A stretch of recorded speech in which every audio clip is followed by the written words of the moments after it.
الحمد لله نحمده ونصلي على رسوله الكريم أما بعد فأعوذ بالله من الشيطان الرجيم بسم الله الرحمن الرحيم رب اشرح لي صدري ويسر لي أمري واحلل عقدة من لساني يفقهوا قولي رب زدني علما اللهم فقهنا في الدين اللهم اجعل عملي كله صالحا واجعله لوجهك خالصا ولا تجعل لأحد فيه شيئا آمین یا رب العالمین۔ السلام علیکم ورحمۃ اللہ وبرکاتہ۔ امید ہے کہ آپ سب خیریت سے ہوں گے، ایمان اور صحت کی بہترین حالت میں ہوں گے، اور جیسا کہ آپ سب کو معلوم ہے کہ ذی الحجہ کا مہینہ سٹارٹ ہو چکا ہے، تو ہماری آج کی جو حدیث ہم پڑھیں گے وہ بھی اسی کانٹیکسٹ میں ہوگی، لیکن نیکسٹ حدیث پر موو کرنے سے پہلے میں چاہوں گی کہ ہم پچھلی حدیث کو ریوائز کر لیں۔ آپ میں سے اگر کسی نے یاد کی ہے تو مجھے ضرور سنائیں، عربک ٹیکسٹ اگر یاد کیا ہوا ہے وہ بھی سنا سکتے ہیں، اور اگر صرف ترجمہ یاد کیا ہوا ہے تو وہ بھی سنا سکتے ہیں۔ جی، سب سے پہلے ہینڈ ریز کیا ہے مریم مسکان نے۔ جی بیٹا آپ اپنا مائک میوٹ کریں اور سنیں۔ السلام علیکم۔ وعلیکم السلام۔ عن عبد الله بن مسعود النبي قال إن الله جميل يحب الجمال الكبر بطر الحق وغمط الناس۔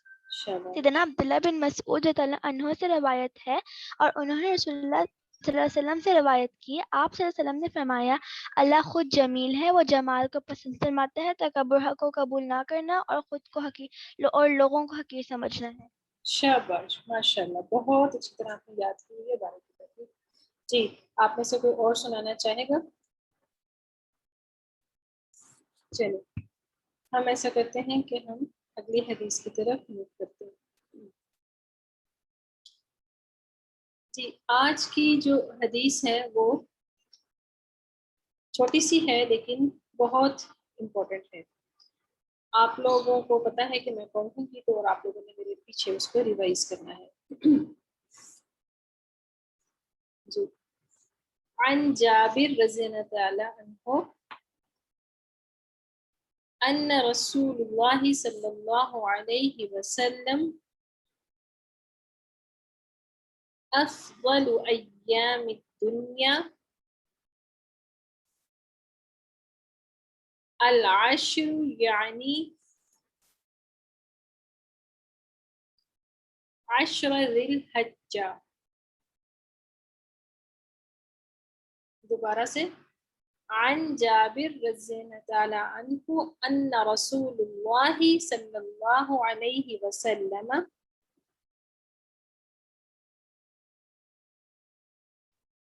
افضل ایام الدنیا العشر،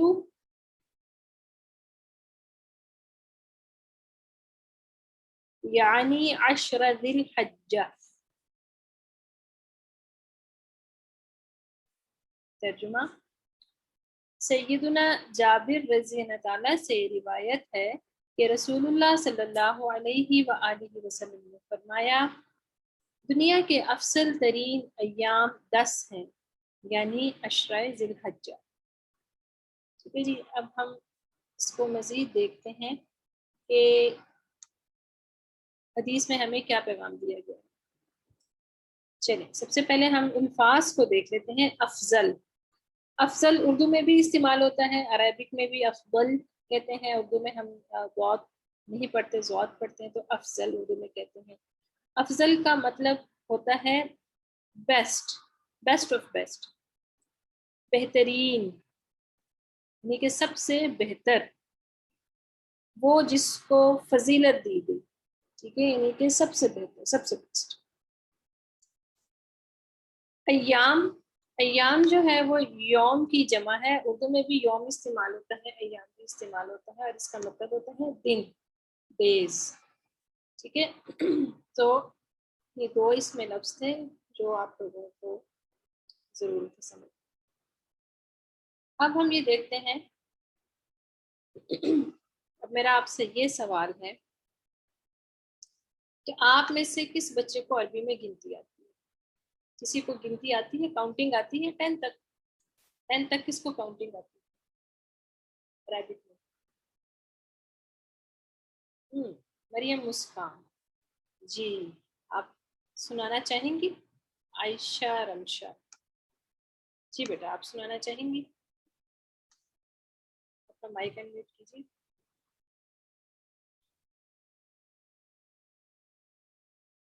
جی عائشہ آپ اپنا مائک انمیوٹ کیجیے.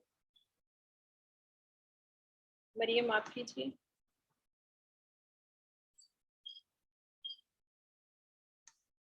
جی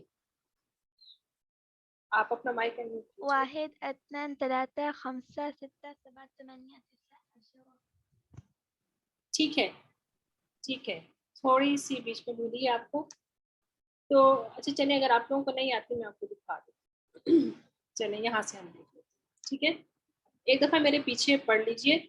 واحد، واحد، اثنان، ثلاثۃ، اربعۃ، خمسۃ، ستۃ، سبعۃ، ثمانیۃ، تسعۃ، عشرہ.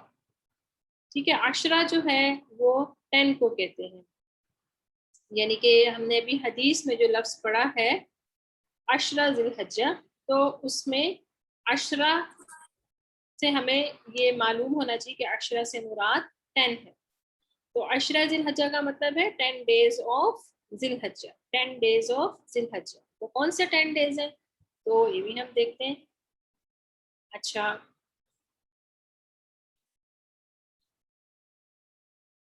اب مجھے یہ بتائیے کہ عشرہ ذی الحجہ کو بہترین دن کہا گیا. ٹھیک ہے، عشرہ ذی الحجہ کو بہترین دن کہا گیا جیسا کہ ہم نے ابھی حدیث میں پڑھا ہے. تو آپ میں سے مجھے یہ کون بتائے گا کہ یہ کون سے والے دن ہیں؟ فرسٹ 10 days ہیں، لاسٹ 10 days ہیں، درمیان والے 10 days ہیں، کون سے ہیں یہ؟ کیا جی آپ کو معلوم ہے؟ جی مریم آپ بتائیے. مس ذی الحجہ کے فرسٹ 10 days ہیں. ذی الحجہ کے فرسٹ 10 days. اچھا تو فرسٹ 10 days جو ہیں یہ بہت امپورٹنٹ ہیں، یہ بہت اسپیشل ہوتے ہیں. یہ والے ڈیز جو ہیں فرسٹ 10 days آف ذی الحجہ بہت امپورٹنٹ ہوتے ہیں. اور اس کے بارے میں ابھی ہم نے کیا پڑھا ہے کہ یہ سارے سال کے، ہمارے جو سال ہے اس میں جتنے بھی دن ہوتے ہیں ان ڈیز میں سے سب سے بیسٹ ڈیز ہے. ٹھیک ہے، تو ہم نے اس چیز کو نہیں بھولنا کہ عشرہ ذی الحجہ کے جو فرسٹ 10 days ہیں وہ بہت امپورٹنٹ ہیں. اس میں ہم نے زیادہ سے زیادہ اچھے کام کرنے ہیں اور بہت زیادہ دعائیں بھی کرنی کیونکہ یہ بہت اسپیشل ڈیز ہیں. ابھی ہم یہ دیکھیں گے کہ ہمیں اس میں مزید کون کون سے کام کرنے ہیں. اچھا مجھے یہ بتائیے کہ آپ سے نیکسٹ کوشچن ہے، ایک سال میں کتنے مہینے ہوتے ہیں؟ تو آپ سب کو پتا ہوگا کہ ایک سال میں 12 مہینے ہوتے ہیں. جو ہمارا لونر کیلنڈر ہے، جو عربک کیلنڈر ہے، اس میں بھی 12 days ہی ہوتے ہیں. ان سب مہینوں کے دنوں میں سب سے بہترین دن ذی الحجہ کی ہے. ٹھیک ہے، یعنی کہ ہم محرم سے شروع کرتے ہیں، محرم، صفر، ربیع الاول، ربیع الثانی، جمادی الاول، جمادی الاخری، رجب، شعبان، رمضان، شوال، ذوالقعدہ اور پھر ذی الحجہ. 12 مہینے، اور 12 مہینوں میں سے سارے دنوں میں سے سب سے بیسٹ ڈیز جو ہیں وہ کون سے ہیں؟ ذی الحجہ کے فرسٹ 10 days. اوکے اچھا اب آپ سے یہ بڑا امپورٹنٹ کوشچن ہے، دیکھتے ہیں اس کا جواب کون دیتا ہے. ان سب دنوں میں سے پہلے بھی کوئی بہترین دن آئے ہیں؟ کسی کو یاد ہے کہ ان ابھی جو ذی الحجہ کا مہینہ چل رہا ہے اس کے دن بڑے اسپیشل ہیں، کیا اس سے پہلے بھی کوئی اسپیشل ڈیز آئے ہیں؟ کون بتانا چاہے گا؟ جی عائشہ رمشا، اب اپنا مائک انمیوٹ کیجیے. عائشہ رمشا جی بیٹا بتائیے. جی میم، اس میم وہ ہم نے آپ کا کوشچن سنا نہیں. اچھا آپ نے ہینڈ ریز کیا ہوا تھا نا، اس لیے میں نے پوچھا. آپ کوشچن وہ میم پہلے ان سب دنوں سے پہلے کون سے بیسٹ ڈیز آئے ہیں اور کون سے بیسٹ ڈیز ہیں؟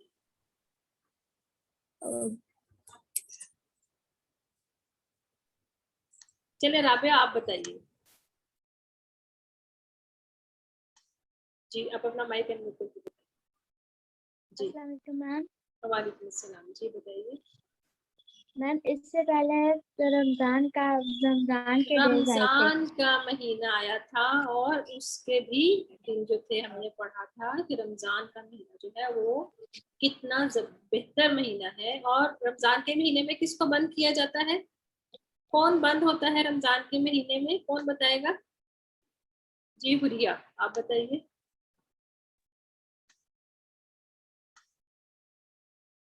جی حریہ آپ کی آواز نہیں آ رہی بیٹا.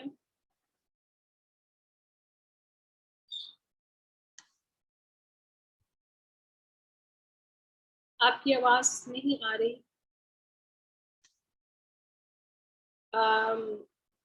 مروہ آپ بتائیے.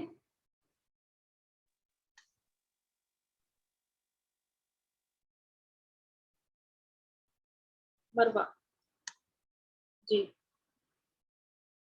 آپ مروہ کو اپنا مائک انمیوٹ کیجیے.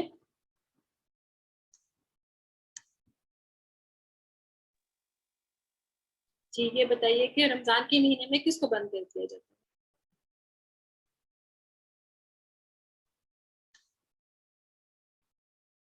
جب آپ اپنا مائک انمیوٹ کرتے ہیں تو آپ اپنا جواب دیا کیجیے. تو مجھے آپ لوگوں کی آواز نہیں آتی تو اس کی وجہ سے مائک دوبارہ میوٹ ہو جاتا ہے. جی حریہ آپ بتائیے.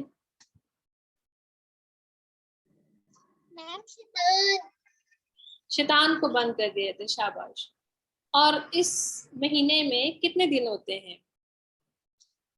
رمضان میں کتنے دن ہوتے ہیں؟ جی کون بتائے گا؟ جی مروہ آپ اپنا مائک انمیوٹ کر کے بتائیے. مروہ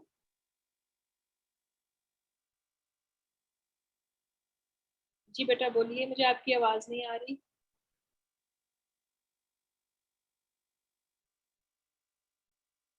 چلیں آئی تھنک کوئی نیٹ کا ایشو ہے تو آپ سب کو میں اس کا جواب دے دیتی ہوں کہ اسلامک کیلنڈر میں یا تو 29 ڈیز ہوتے ہیں یا 30 ڈیز ہوتے ہیں. ٹھیک ہے. اچھا رمضان کس وجہ سے اہم ہے؟ رمضان کی کیا امپورٹنس ہے؟ رمضان کی امپورٹنس کیا ہے؟ کیوں اہم ہے؟ کون کون سے کام کرتے ہیں ہم اس میں؟ جی کون بتانا چاہے گا؟ جس نے ابھی تک جواب نہیں دیا کوشش کریں. وہ بولے بچے ہینڈ بھی آئیں جنہوں نے ابھی تک جواب نہیں دیا.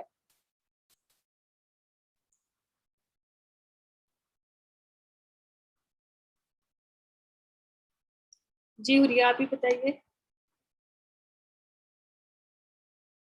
اپنا مائک انمیوٹ کیجیے.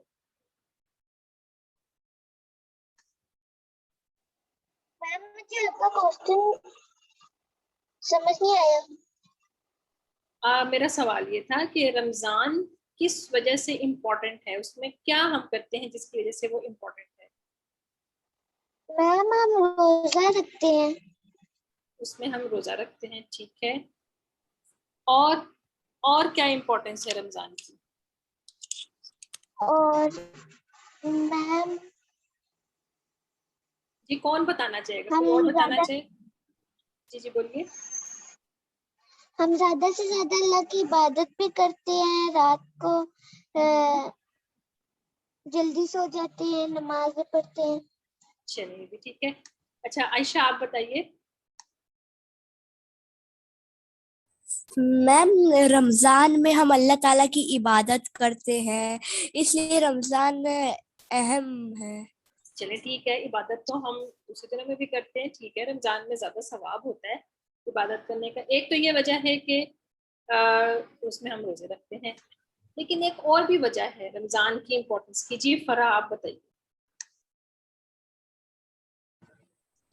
ہم لوگ رمضان میں اپنے اللہ کے لیے اپنی بھوک اور پیاس ہم سب سیکریفائس کر لیتے ہیں اور ہم لوگ پیشنس بھی لرن کرتے ہیں.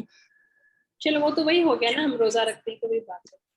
جی اور اسپیشل بات ہے ابھی تک آپ لوگوں میں سے کسی نے بتایا؟ جی کوئی اور بتانا چاہے گا؟ جی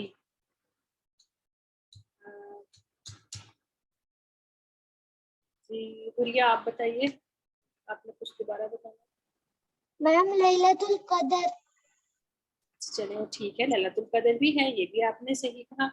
چلیں اس کا میں آپ کو جواب دیتی ہوں کہ رمضان جو ہے اس میں اللہ تعالیٰ نے قرآن نازل کیا تھا. ٹھیک ہے، تو رمضان جو ہے وہ قرآن کا مہینہ ہے. رمضان جو ہے اس میں اللہ تعالیٰ نے قرآن نازل کیا تھا، اس لیے وہ بہت اسپیشل ہے. ٹھیک ہے، تو رمضان میں بھی ہم نے زیادہ سے زیادہ عبادت کرنی ہوتی ہے اور ہم نے تقوی اکٹھا کرنا ہوتا ہے تاکہ ہم سارا سال جو ہے شیطان کے اٹیکس سے اپنے آپ کو بچا سکے، کیونکہ تقوی جو ہے وہ ہمارا ویپن ہے جس کے ذریعے ہم شیطان سے بچ سکتے ہیں. تو رمضان میں اللہ تعالیٰ نے ہمیں قرآن دیا تھا. رمضان اس لیے اسپیشل ہے کہ رمضان میں اللہ تعالیٰ نے ہمیں قرآن دیا تھا. اب اللہ تعالیٰ نے ہمیں ذی الحجہ کے مہینے میں کیا دیا؟ ابھی ہم نے یہ پڑھا ہے نا کہ ذی الحجہ کا جو مہینہ ہے یہ بھی بہت اسپیشل ہے. اس کے 10 ڈیز بہت اسپیشل ہیں، سب سے زیادہ بیسٹ ڈیز ہیں. اب اس مہینے میں اللہ تعالیٰ نے ہمیں کیا دیا ہے؟ اب میں ابھی تو میں خود جواب دینے سے پہلے میں چاہوں گی کہ آپ میں سے بھی کوئی مجھے یہ بتائے کہ ذی الحجہ کے مہینے میں اللہ تعالیٰ نے ہمیں کیا کیا چیزیں دی ہیں. جی کون مجھے بتائے گا؟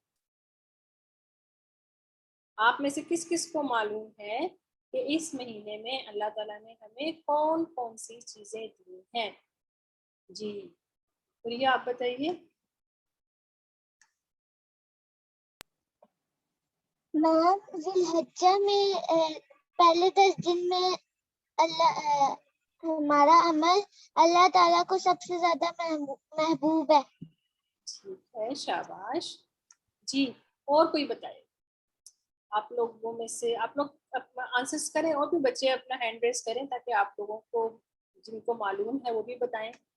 جی مریم آپ بتائیے. میں ذی الحجہ کے مہینے میں بس حج کیا جاتا ہے. حج کیا جاتا ہے، شاباش. اور کیا کیا کرتے ہیں؟ کون بتائے گا؟ کوئی اور بتائے جس نے ابھی تک جواب نہیں دیا؟ جی اچھا چلیں ہم دیکھتے ہیں کہ ہمیں ذی الحج کے مہینے میں کیا کیا کرتے ہیں. اللہ تعالیٰ نے جیسا کہ ایک اسٹوڈنٹ نے بتایا کہ حج کرتے ہیں، بالکل صحیح کہا کہ حج جو ہے وہ ذی الحج کے مہینے میں ہوتا ہے اور بہت بڑی عبادت ہے یہ. تو دوسرا ہے کہ ہم قربانی کرتے ہیں. اللہ تعالیٰ نے ہمیں اس مہینے میں عید جو ہے وہ حج کے بعد جو ہے عید الاضحیٰ جو ہے جس کو بڑی عید بھی کہا جاتا ہے وہ اس کو ہم سیلیبریٹ کرتے ہیں. اور جو لوگ قربانی کر سکتے ہیں اللہ تعالیٰ کے راستے میں تو وہ قربانی بھی کرتے ہیں. ٹھیک ہے نا؟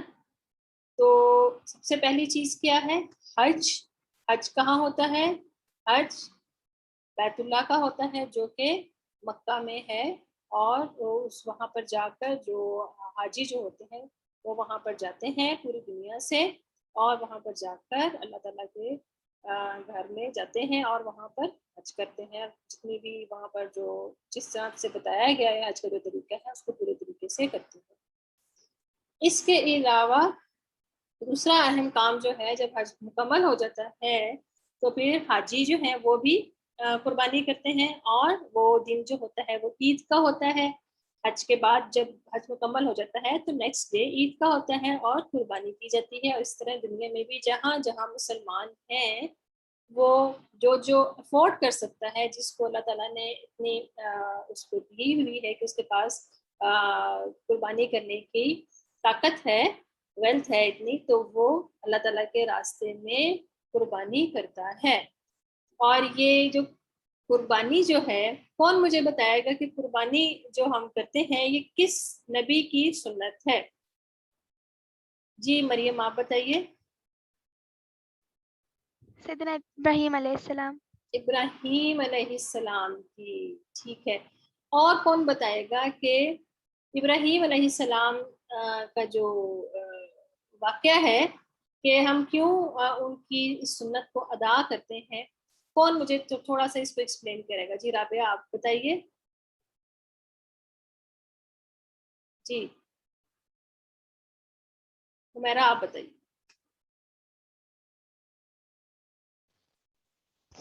السلام علیکم ورحمۃ اللہ وبرکاتہ. میم جی وعلیکم السلام ورحمۃ اللہ وبرکاتہ. جی بیٹا بتائیے. ابراہیم علیہ السلام جو تھے وہ اپنے بیٹے کو قربان کر رہے تھے تو اللہ نے انہیں حکم دیا تھا. جی جی بتائیے.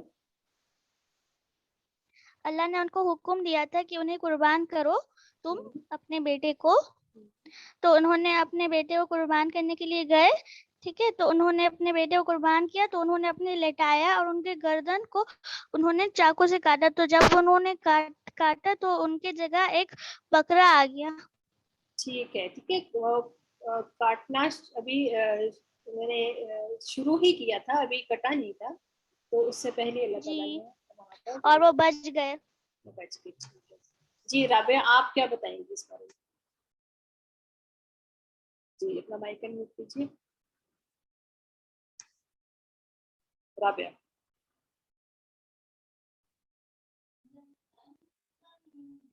جی بیٹا میں جب حضرت ابراہیم علیہ السلام رات کو سو رہے تھے تو انہوں نے اللہ تعالیٰ نے ان کا جب وہ خواب دیکھ رہے تھے تو اللہ تعالیٰ نے ان کو حکم دیا تھا کہ اپنے بیٹے کو ذبح کرو.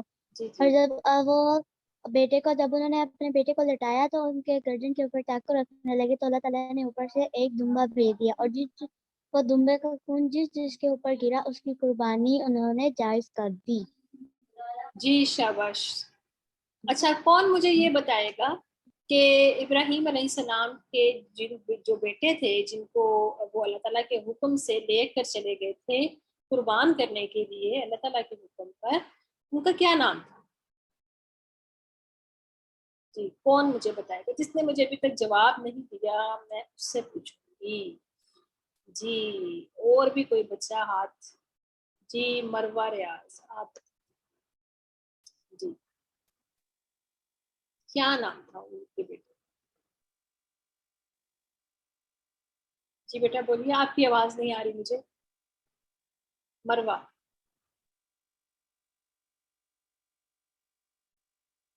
اچھا اور کون بتائے گا؟ مروہ کی مجھے آواز نہیں آ رہی، ان کے مائک کا کوئی مسئلہ ہے. جی اور کون بتائے گا جس نے ابھی تک جواب نہیں دیا؟ بہت آسان سوال ہے.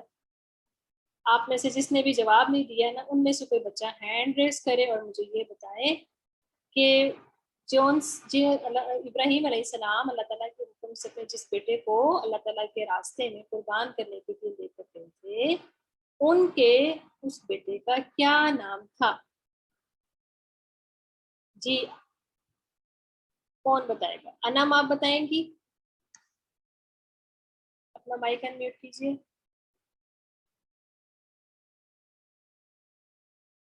جی حمیرہ آپ بتائیے.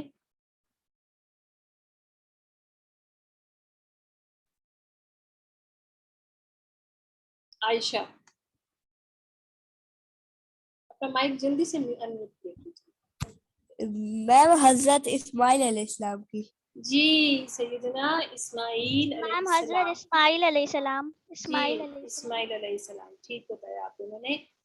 تو اسماعیل علیہ السلام کو ابراہیم علیہ السلام اللہ تعالیٰ کے حکم سے لے کر گئے تھے اور وہاں پر ان کو ذبح کرنے کے لیے لے کر گئے تھے، جس پر اللہ تعالیٰ سے خوش ہوئے اور ان کی اس سیکریفائس کو کہ انہوں نے اتنا بڑا کام جو تھا اس کو بھی کرنے سے انکار نہیں کیا. اللہ تعالیٰ نے ان کو جب یہ کہا کہ اپنے بیٹے کو ذبح کریں تو ابراہیم علیہ السلام نے اس پر بھی بالکل انکار نہیں کیا اور اسماعیل علیہ السلام نے بھی جو تھا انکار نہیں کیا اور انہوں نے کہا اپنے والد سے کہا کہ ابا جان آپ کو جو حکم ملا ہے آپ وہ کر لیں، آپ مجھے صبر کرنے والا پائیں گے، یہ اسماعیل علیہ السلام نے کہا تھا. تو جب وہ دونوں باپ بیٹا چلے وہاں پر تو شیطان نے کوشش کی کہ وہ یہ کام نہ کریں تو ابراہیم علیہ السلام نے شیطان کو پتھر مارے تھے. جس جگہ پر آج جب حاجی جب جاتے ہیں اور وہاں پر 3 جگہ ہیں جن کو جمرات کہتے ہیں، وہاں پر جگہ ہے وہاں پر پتھر مارتے ہیں، تو وہ وہی جگہ تھی جہاں پر شیطان کو پتھر مارے گئے تھے. اور پھر ابراہیم علیہ السلام اور اسماعیل علیہ السلام اللہ تعالیٰ کے جو حکم دیا تھا اس کو ماننے کی انہوں نے پوری تیاری کر لی. وہ کرنے لگے. انہوں نے ایک پٹی باندھ دی تھی اسماعیل علیہ السلام کی آنکھوں پر، اور وہ جب ذبح کرنے لگے تو اللہ تعالیٰ نے ان کی جگہ ایک دمبے کو بھیج دیا جو ذبح ہو گیا.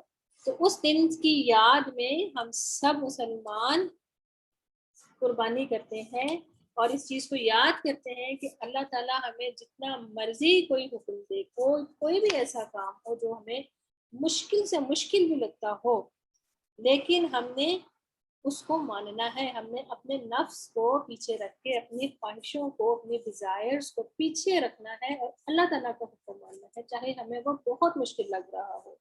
ہم اس چیز کو یاد کرتے ہیں. تو اس کے بعد اور کون سے کام ہوتے ہیں جو کہ ہم نے کرنے ہوتے ہیں. رمضان کے بعد آنے والی عید کا کیا نام ہے؟ کون بتائے گا آپ میں سے؟ جو عید رمضان کے بعد آتی ہے اس کو ہم کیا کہتے ہیں؟ اس کا کیا نام؟ جی مریم آپ بتائیے.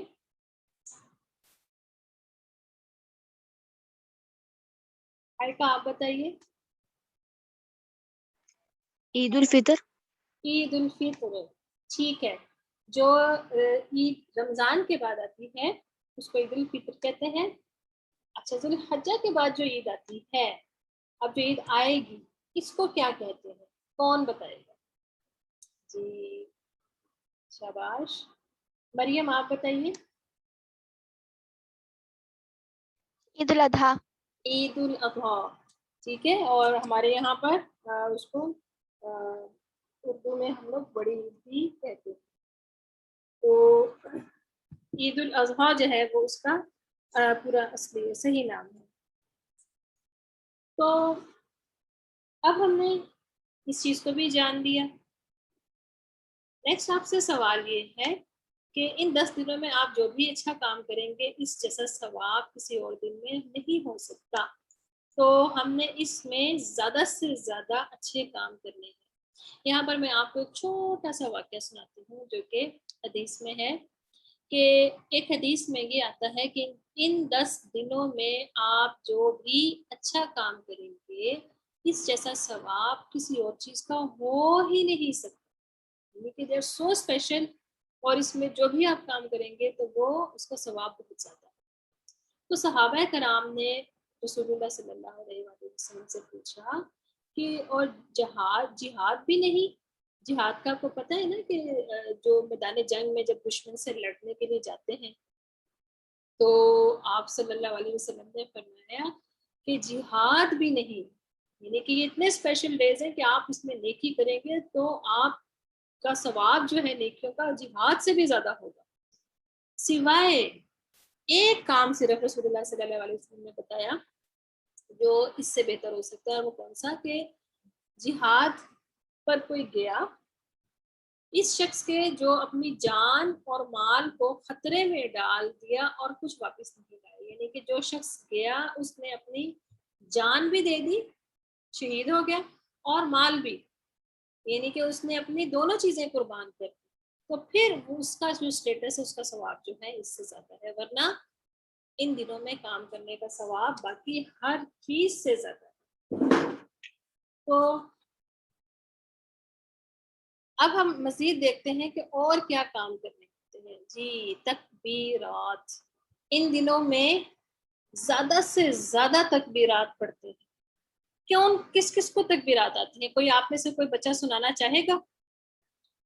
کوئی مجھے سنانا چاہے گا جس کو تکبیرات آتی ہیں؟ ان دنوں میں ہم نے میکسیمم تکبیرات پڑھنی ہوتی ہیں. آپ میں سے کون ہے جو مجھے تکبیر سنانا چاہے گا؟ جی کشف شہزاد، جی آپ بتائیے. اپنا مائک انمیوٹ کیجیے.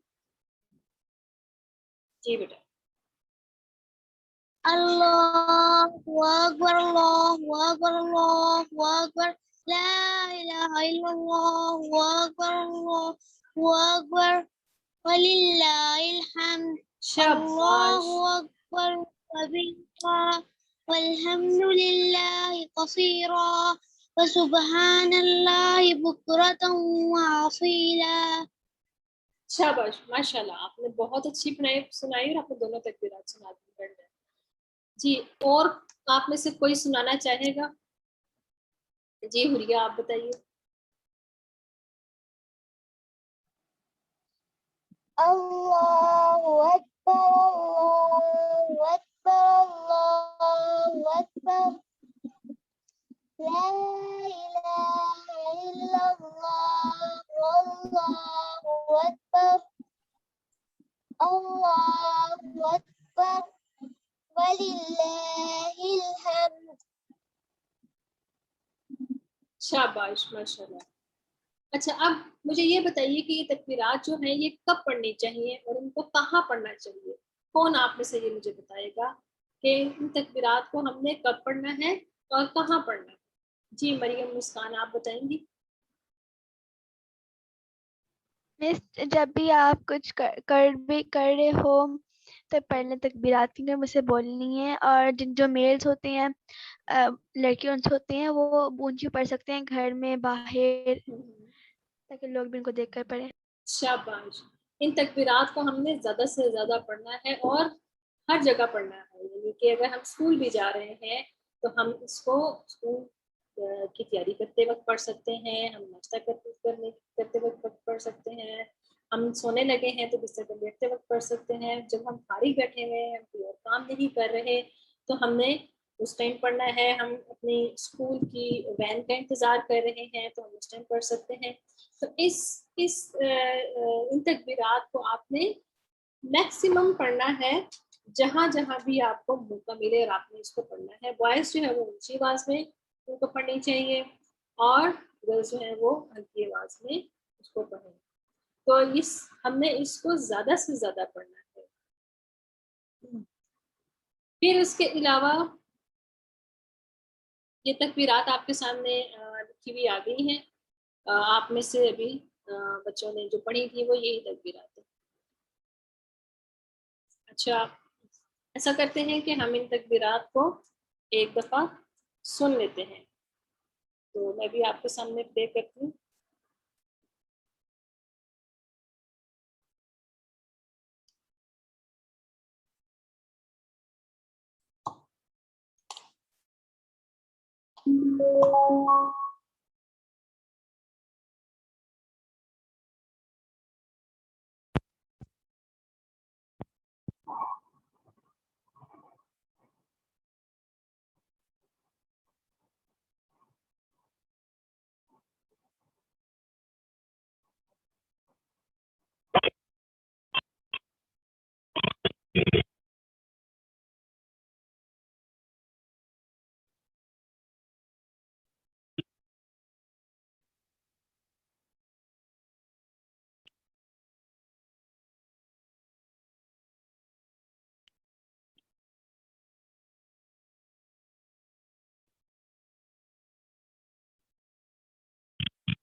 اچھا آپ لوگوں کو شاید آواز نہیں آ رہی.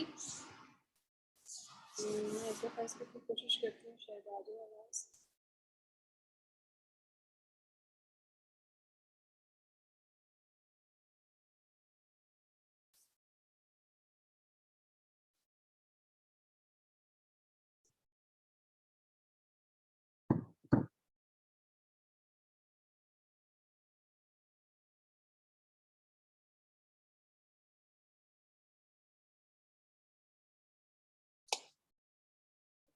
اللہ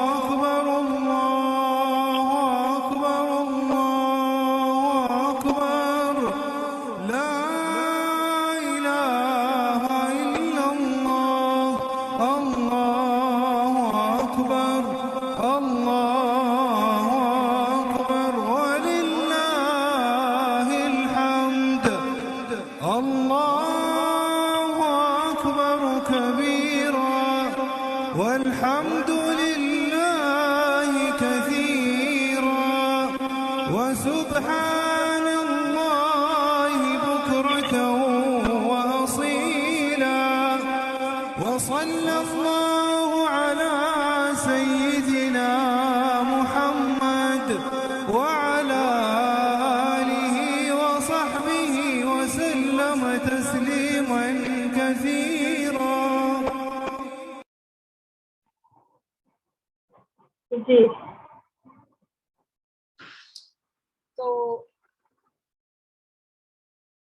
تکبیرات جو ہیں یہ ہم نے اس کو زیادہ سے زیادہ پڑھنا ہے، اور ہم اس کو لگا بھی سکتے ہیں، اگر ہمارے پاس ریکارڈنگس ہیں ہم اس کو بھی چلا سکتے ہیں. اس کو بہتر ہے کہ ہم اس کو خود بھی پڑھیں، کیونکہ پھر ہمیں اس کا زیادہ سے زیادہ ثواب بھی ملے گا. تو آپ میں سے اکثر لوگوں کے پاس تکبیرات کی ریکارڈنگس موجود ہوں گی. میں کوشش کروں گی کہ میں بھی آپ لوگوں کو بھیج دوں، گروپ میں آڈیوز بھیج دوں تو آپ اس کو لگا سکیں. تو اس مہینے کے کام ہم ایک دفعہ پھر دیکھ لیتے ہیں. حج اور قربانی، روزہ، اب یہ تیسرا کام ہے. ہم نے پہلے پڑھا حج اور قربانی، اور اب روزہ بھی آ گیا. جی حاجرہ آپ نے ہینڈ ریز کیا ہے، آپ کچھ پوچھنا چاہتی ہیں بیٹا؟ حاجرہ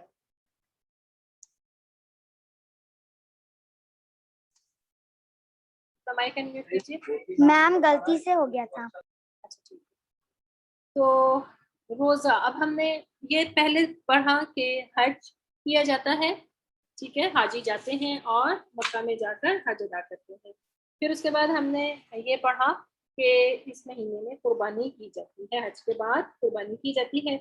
اب اس میں کچھ اور کام بھی ہیں جو کیے جاتے ہیں. اس میں ہم نے دیکھا کہ روزہ رکھا جاتا ہے. اچھا جی، تو روزہ کے بارے میں ہم مزید دیکھتے ہیں. روزے کے بارے میں یہ ہے کہ ویسے تو پورے 9 دن کے روزے رکھے جا سکتے ہیں، یعنی کہ یکم ذی الحج سے لے کر 9 ذی الحج تک روزے رکھے جا سکتے ہیں. لیکن ان سب میں سے جو سب سے زیادہ امپورٹنٹ جو دن ہے روزے کا وہ 9 ذی الحج ہے. یہ جو 9 ذی الحج جو ہے اس دن روزے رکھے جاتا ہے. یہ سب سے زیادہ امپورٹنٹ ہے، اور اس روزے کی اتنی زیادہ امپورٹنس ہے کہ اس کے بارے میں آتا ہے کہ ممکن ہے کہ اس روزے کی وجہ سے پچھلے سال کے اور اگلے سال کے گناہ معاف ہو جائیں، کیونکہ یہ اتنا امپورٹنٹ روزہ ہے. تو ہم نے کوشش کرنی ہے کہ ہم 9 ذی الحج کا روزہ بھی رکھیں. 9 ذی الحج کو حاجی میدان عرفات میں ہوتے ہیں. حج کے مختلف ارکان ہیں، اس میں سے ایک جو اس کا رکن ہے وہ میدان عرفات میں ہوتا ہے. تو حاجی میدان عرفات میں ہوتے ہیں، ادھر دعائیں کر رہے ہوتے ہیں بہت زیادہ. تو حاجی جو ہیں وہ میدان عرفات میں اس دن ہوتے ہیں، اور حاجی جو ہے وہ روزہ نہیں رکھتے اس دن، ان کو اجازت نہیں ہے. جو لوگ حج پر نہیں گئے ہوئے وہ روزہ رکھ سکتے ہیں اس دن. حاجی کیونکہ میدان عرفات میں ہوتے ہیں، وہ وہاں پر دعائیں کر رہے ہوتے ہیں، انہوں نے حج ادا کیا ہوتا ہے، وہ وہاں پر دعائیں کر رہے ہوتے ہیں. اور جو لوگ حج پہ نہیں گئے ہوتے وہ اس دن روزہ رکھتے ہیں، اور اس دن دعا بہت زیادہ خوب دعائیں کرتے ہیں. سب سے پہلے کس نے قربانی کی؟ جی ابھی ہم نے یہ پہلے بھی یہ پوچھا تھا، ابھی ایک کوشچن مزید آ گیا. جی سب سے پہلے کس نے قربانی کی تھی؟ جی مریم آپ بتائیے. سیدنا ابراہیم علیہ السلام نے. سیدنا ابراہیم علیہ السلام نے. اور دوسرا سوال یہ ہے انہوں نے کس کی قربانی کی تھی؟ جی امینہ آپ بتائیے. میم ریم کی. ٹھیک ہے، یعنی کہ وہ پہلے تو اپنے بیٹے کو لے کر گئے تھے نا، تو اس بیٹے کے ہاں بعد وہ اپنے بیٹے کو لے کر گئے تھے لیکن اللہ نے ان کو ریپلیس کر دیا. ریپلیس کر دیا تھا. شاباش. تو یہ آج کا جو لیسن ہے وہ ہمارا بہت امپورٹنٹ تھا اس حوالے سے کہ ذوالحج کا مہینہ شروع ہو چکا ہوا ہے اور ہمیں یہ معلوم ہونا چاہیے کہ ہم نے اس میں کون سے کام کرنے ہیں. اور جو دوسری اہم بات کہ کیا ہم نے ابھی اس میں ایک امپورٹنٹ لیسن یہ سیکھا کہ قربانی ہم جانور کی کرتے ہیں، چاہے وہ دمبا ہو، بکرا ہو، گائے ہو یا اونٹ ہو، تو لیکن اصل میں ہم نے کس چیز کو یاد رکھنا ہے؟ آپ میں سے کوئی مجھے تھوڑا سا بتائے گا. ابھی ہم نے اس کو ڈسکس بھی کیا تھا کہ جب ہم قربانی کرتے ہیں اور جانور کا خون بہاتے ہیں تو ہم نے کس چیز کو یاد رکھنا ہے؟ جی کشف شہزاد آپ بتائیے. امینہ قریشی آپ بتائیے. میم ہمیں یاد رکھنا چاہیے کہ کیسے ابراہیم علیہ السلام نے اپنے بیٹے کو بھی اللہ کے لیے قربانی کے لیے راضی کر لی، مطلب لے لیے تھے، تو اس وجہ سے ہمیں یاد رکھنا چاہیے. شاباش. اور کشف شہزاد آپ بتائیے، اپنا مائک انمیوٹ کیجیے. سب سے پہلے حضرت ابراہیم علیہ السلام نے سب سے پہلے قربانی کی تھی، اپنا بیٹا انہوں نے قربان کر دیا. جب انہوں نے سب سے اچھا اپنا سب سے پیارا بیٹا جو ان کو پسند تھا انہوں نے وہ قربان کیا، اور بس انہوں نے صرف اللہ کے لیے کیا. تو ہمیں بھی اللہ کے لیے جو اللہ کا حکم آئے نا اوپر سے ہمیں وہ ایک دم سے مان لینا چاہیے. ٹھیک ہے ہمیں ماننا ہے، لیکن ابراہیم علیہ السلام لے کر گئے تھے، قربانی تک اللہ تعالیٰ نے جانے نہیں دیا تھا. تو یہ اس چیز کی بات ہے. جی اور کون بتائے گا؟ ہمیرا اشرف آپ بتائیے. ہمیں یہ یاد رکھنا چاہیے کہ ہم جب بھی قربانی کرتے ہیں تو اللہ کے لیے کرتے ہیں، اور ہمیں یہ بھی یاد رکھنا چاہیے کہ ابراہیم علیہ السلام بھی اپنے بیٹے کے حکم اللہ کے لیے حکم آیا تھا کہ اپنے بیٹے کو قربان کرے، اسی لیے ہمیں اللہ کی طرف سے وہ قربان کرنا چاہیے جانور. اور فرح آپ بتائیے.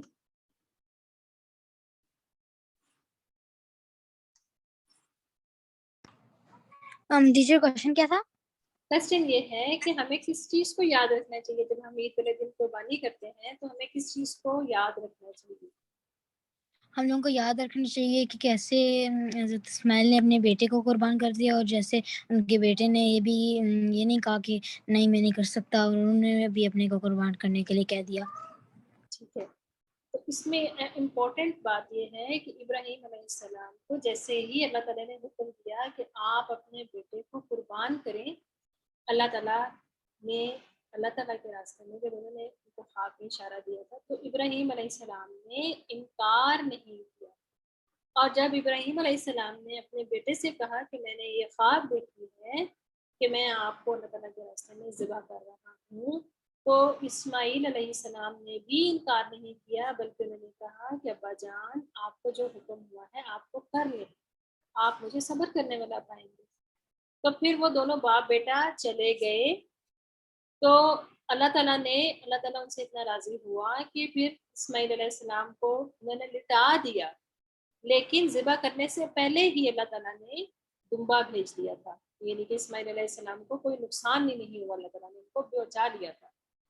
لیکن سیکھنے والی بات اس میں یہ ہے کہ وہ ہمیں بھی تو اپنی بہت ساری چیزیں جو ہیں وہ بہت پیاری پیاری لگتی ہیں نا، ہمارے بہت سارے ٹوائز، ہمارے بہت سارے کپڑے، ہمارے پاس پیسے ہوتے ہیں، ہماری اور بہت ساری خواہش ہوتی ہے، بہت ساری چیزیں ایسی ہوتی ہیں کہ جو ہمیں بہت پیاری ہوتی ہیں، لیکن کبھی کبھی ایسا وقت آ جاتا ہے کہ ہمیں اللہ تعالیٰ کے حکم کے لیے اس کو قربان کرنا پڑتا ہے، یعنی کہ اس کو کسی کو دینا پڑتا ہے یا ہمیں ان چیزوں کو چھوڑنا پڑتا ہے.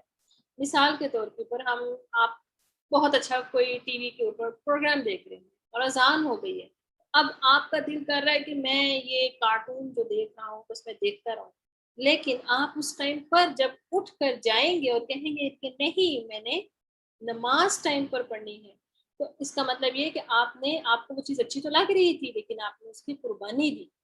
اسی طرح ہی ہو سکتا ہے کہ آپ کوئی چاکلیٹ کھا رہے ہیں، کوئی چیز کھا رہے ہیں اور وہ آپ کے پاس صرف ایک ہی ہے، تو آپ کا چھوٹا بھائی یا بہن آ گیا اور اس نے آپ سے مانگا، اب آپ کا دل تو بہت زیادہ کر رہا ہے کہ میں یہ ساری کھا لوں، لیکن آپ نے اللہ تعالیٰ کو خوش کرنے کے لیے اپنی بہن کے ساتھ اس کو شیئر کر لیا یا آپ نے ساری کی ساری اس کو دے دی، تو یہ آپ نے اللہ تعالیٰ کے لیے قربانی کی۔ آپ نے اس چیز کو یاد رکھنا ہے کہ بہت ساری چیزیں جو ہوتی ہیں ہمیں بہت پیاری ہوتی ہیں، لیکن بعض دفعہ ہمیں اللہ تعالیٰ کے لیے ان چیزوں کو چھوڑنا پڑتا ہے، ان چیزوں کو قربان بھی کرنا پڑتا ہے۔ تو اس چیز کے اندر سب سے اہم پوائنٹ تو یہ ہے۔ تو ہم نے کیا سیکھا آج کہ ذی الحجہ کے مہینے میں کرنے والے کام کون سے ہیں؟ حج کرتے ہیں، جو کہ حاجی حج کرتے ہیں، پھر روزے، اور پھر اس کے بعد قربانی۔ تو یہ کام ہے، اور 9 ذی الحج کا روزہ جو ہے وہ بہت امپورٹنٹ ہے۔ اچھا، آپ میں سے اگر کسی نے کوئی کوشچن کرنا ہے تو وہ مجھے بتا دیں۔ اگر کسی نے کوشچن پوچھنا تو اپنے ہینڈ ریز کر لیں، ورنہ ہم اپنی کلاس کا ٹائم کرتے ہیں۔ جی ہمیرا، آپ بتائیے۔ میرا میم آپ کویشچن پھر سے ریپیٹ کر سکتی ہیں؟ میں نے آپ سے کوشچن یہی کیا ہے کہ اگر آپ میں سے کسی نے کچھ پوچھنا ہے تو آپ پوچھ سکتے ہیں۔ سوری میم، وہ آپ کچھ ہوم ورک بتائیں گی؟ جی میں آپ کو گروپ میں بھیج دوں گی۔ اچھا ٹھیک ہے میم۔ ٹھیک ہے، چلیں جی۔ وعلیکم السلام جی۔ آپ میں سے کسی نے اگر کچھ نہیں پوچھنا تو پھر ہم اپنی کلاس کا اختتام کرتے ہیں دعا کے ساتھ۔ سبحانک اللہم و بحمدک، نشہد ان لا الہ الا انت، نستغفرک و نتوب الیک۔ السلام علیکم ورحمۃ